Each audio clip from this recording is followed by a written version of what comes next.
Well, hi everybody. We're back here in the garden, and we've got all of the garlic up, and we've got a bunch of area that needs to be planted now.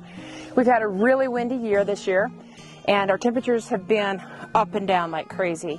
And we want to plant bush beans, and we're going to do a little bit of pole bean too.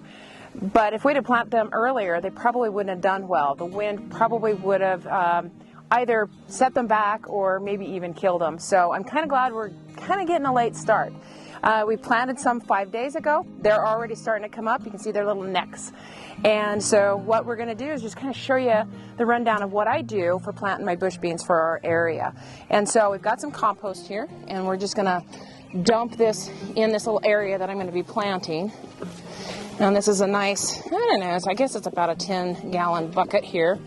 And this is about a 3 by 6 area that I'm going to be planting. And so compost is one of those wonderful things to be adding to everything. No matter what you're planting, add compost. And because this area was worked last fall, I'm just going to add a little bit of compost to it and just lightly turn it with, oh, and my apron's falling off. All right. So we're going to add that compost. We're going to spread it. Make it kind of smooth. You can bring in a little bit of the earth or the soil to the surface, but not much. I don't do a lot of heavy tilling. Every once in a while, because of our water and our temperatures here, the soil gets kind of tight. So just an occasional till, maybe every 5 to 8 years, works pretty good. So I don't like to pulverize the soil, but slightly break it up. I'll put this drip tape back. The drip tape is essential for our area. Because we're so dry, the drip tape really saves on water here. Okay. That looks pretty smooth, really.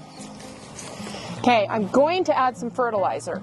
Now, some areas you may not need to add fertilizer to your soil, but our particular area where we've already grown a crop and we're so dry, we water a little bit more often, we don't have high humidity, and so I do like to fertilize. And one of the things that we've used over the years that's worked really good, tried and true, year after year, we've done a mix of greensand, neem seed meal, and we've also put some mycorrhiza in there and some kelp meal. Just a small amount, and we'll just sprinkle that over the surface and just work it in the first couple of inches is all. This is probably about 2 cups for this area.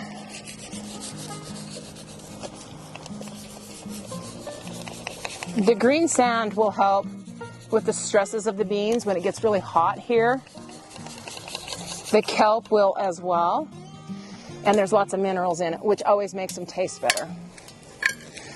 And we'll just put that in just a little bit into the soil. We used our own compost here.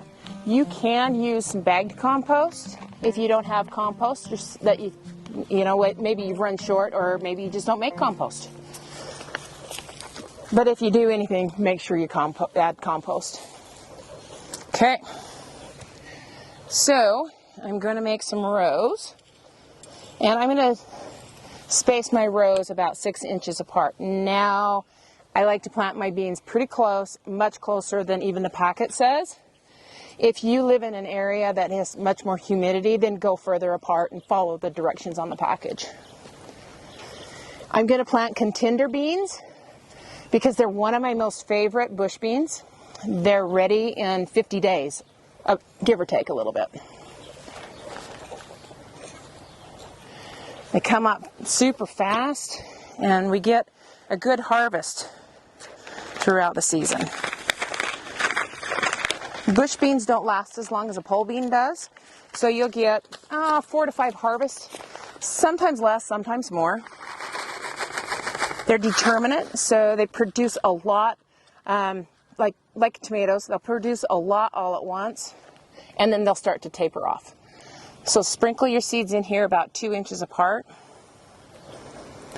My row depth is probably 1.5 inches. I don't overthink the gardening.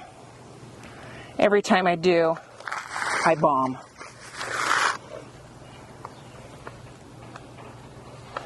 But one thing you don't want to do is plant too deep, plant when the temperatures are cold, and even worse, when your soil is cold. Yeah. This one packet will do all 4 rows here. And they look like they're about 5 to 6 inches, or 5 to 6 foot long. And then I'll just come in here and cover it.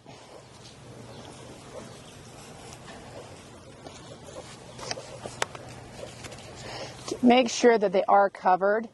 If they're not covered, then you'll end up having them just sit on the surface, try to germinate or dry out, or just not germinate at all. If you see a few of them pop up, just kind of stick them down with your finger.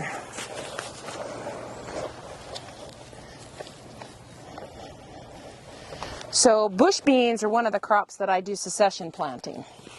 And succession planting just means that you're going to plant in succession. So I'll plant this crop again in about 2 weeks. This crop back here was done about 5 days ago, and so I just keep doing it so I have continued harvest. Now pole beans, on the other hand, which we have a pole bean tower right here, they will continue to produce. They don't necessarily like the heat and they don't like the wind. So if you've got an area that you can protect them from the wind, you're going to have a greater harvest.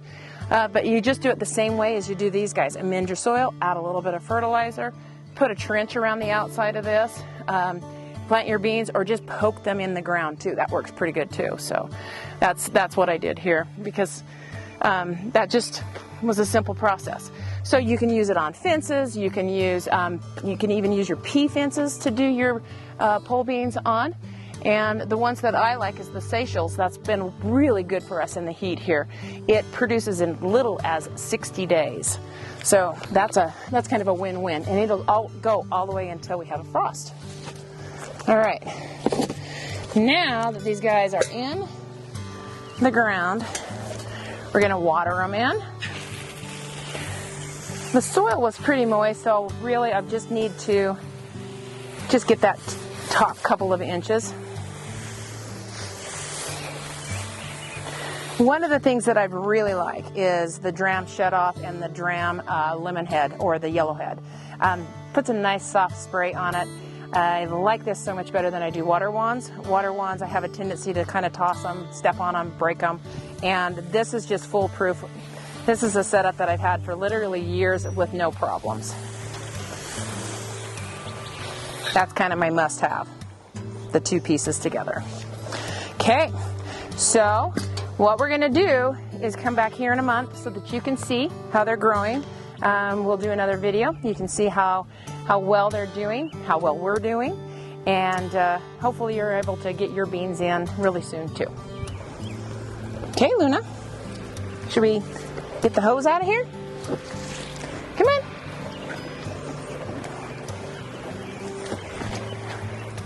Oh, bumped your head.